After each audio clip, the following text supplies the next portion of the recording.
We are into the 14th year of the 21st century and the world is progressing very fast. One thing that has greatly expedited changes in the world of ideas is the plethora of social media. And these media are throwing up issues which sometimes seem to be irreconcilable.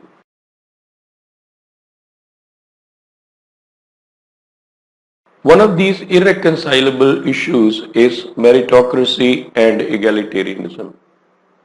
How does one define meritocracy?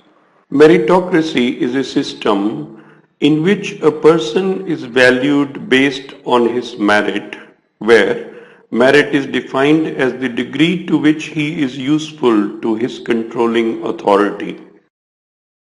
Let us try to understand this with the help of an example. Let us say that in a certain company, two persons come for a job. One is a young girl who is very good in typing in Word documents, Excel, etc. and prepares very beautiful PowerPoint presentations.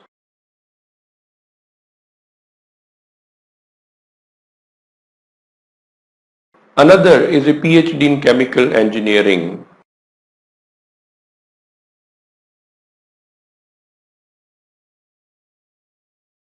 Obviously, the young girl will be found to be more meritorious and will have higher value for the company than the chemical engineer.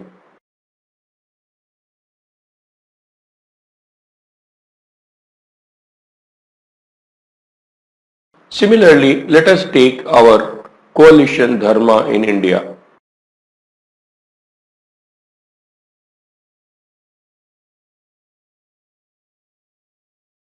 An MP who can break the MPs of the opposition party and save a falling government has much greater value for the political party than an MP who can make beautiful speeches or serve the people in his constituency.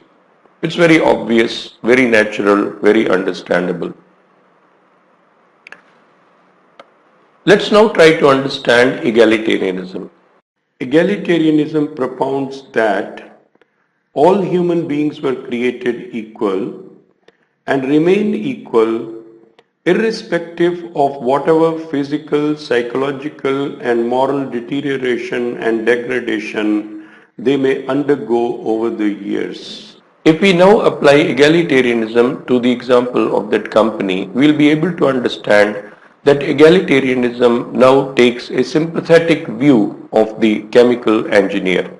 The poor fellow has children and a family to support, so something must be done to give him a means of earning. The company gives him the task of preparing lemonade and supplying to the employees because that is something in consonance with his educational qualification and also serves the ends of the company. This is how everybody's interests are looked after. Egalitarianism should essentially bring about total equality. But total equality is not practically possible. Let us say that everyone in this world wants to become an engineer. You cannot have 6 billion engineers in the world. So you have to draw lines. So what does egalitarianism do? It minimizes the criteria for sifting out people. Let's say there is a single criterion. 80% marks. Whoever gets 80% is in. Whoever doesn't get 80% is out. Very simple.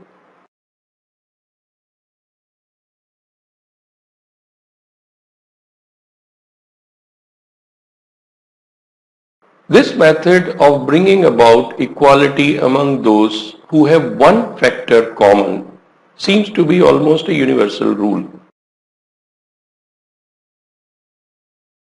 This is what I realized when I started seeing an ad that I'm sure all of you must have also seen. I'll not mention the product because that will amount to advertising that product. There's a perfume which a young man uses whoosh whoosh whoosh and then he's surrounded by a host of women. One factor, the possession of that perfume. And then without any distinction of caste, creed, religion, language, region, nation, etc., everyone gets the same treatment. This is the one factor equality principle of egalitarianism.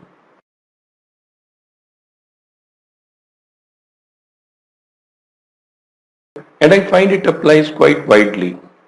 Anyone who possesses a revolver has equal potential as a killer. Similarly, possession of the net connection brings about equality in terms of your putting comments on Twitter. In Twitter, so long as you have a connection, you are on a par with everyone else. The other person against whom you are making a comment may be the head of a state. He may be a Nobel laureate in the subject in which he has written, and yet, so long as you have the net connection, you can call him stupid, say that his ideas are nonsense, and that you disagree with him. One factor that brings about equality. There is one poem written by James Shirley in the 16th century which emphasizes this one factor theory of equality. The name of the poem is Death the Leveler. Death lays his icy hand on kings, scepter and crown must tumble down, and in the dust be equal made with the poor crooked scythe and spade. So the one factor of death brings about equality among everyone. Somehow, I find that the use of the nuclear bombs in Hiroshima and Nagasaki is a practical example of the theme of this poem. Those bombs led to the evaporation of everyone, irrespective of whether the victim was old, young, beautiful, ugly, child, highly intelligent, dull, or whatever. Sometimes a question rises in my mind. If the decision of whether to use the nuclear bomb or not was to be taken by, let's say, 1,000 Americans by referendum, 1,000 randomly chosen Americans, then would the decision be different?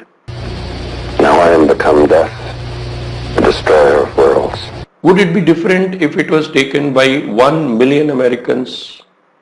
Would it be different if it was taken by the entire population of the world by referendum?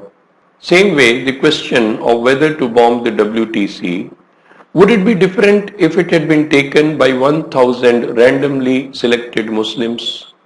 Would it be different if it was taken by referendum by all the American Muslims or all the Muslims living outside Islamic nations? But there is one thing that puts fear into the mind. The power to destroy humanity is getting more and more clearly and closely centered into the hands of a few individuals. And the one factor equality principle shows that the finger that presses the button could be of anyone. If the circumstances in 1945 were different, the finger that pressed the button could have been Hitler's. And then the people who evaporated because of the bomb would have been a different set. There also, death would have played its own role in the same manner. But then, instead of Oppenheimer saying, I have become death, maybe someone else would have said that. These are all very serious questions that we must consider as the human race.